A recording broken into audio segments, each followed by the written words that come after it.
The Appalachian wilderness is old, older than the stories we tell, to keep ourselves safe at night. In the deep reaches of the Blue Ridge Mountains, Elias wasn't looking for legends, he was looking for silence. But as he hiked deeper into the restricted zones of the Balsam Mountains, the silence he found wasn't peaceful. It was heavy.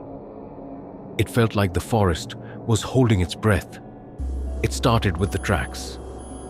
Elias found them near a dry creek bed, footprints that defied logic.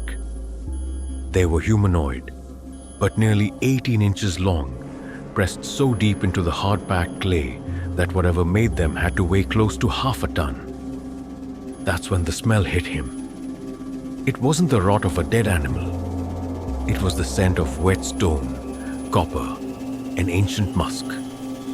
Elias felt a sudden sharp pressure in his chest, an instinctual predator-prey response. He turned his GoPro toward the thicket, but the woods were a wall of gray and green.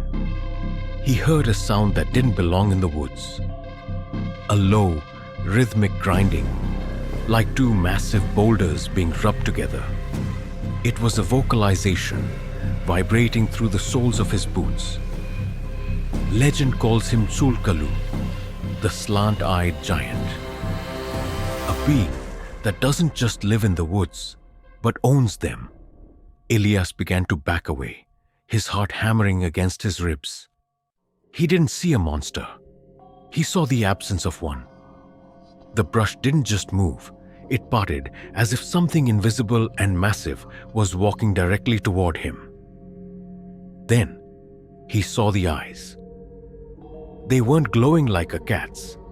They were dull, amber orbs set deep into a sloping, hairy brow, positioned at a height of nearly 9 feet.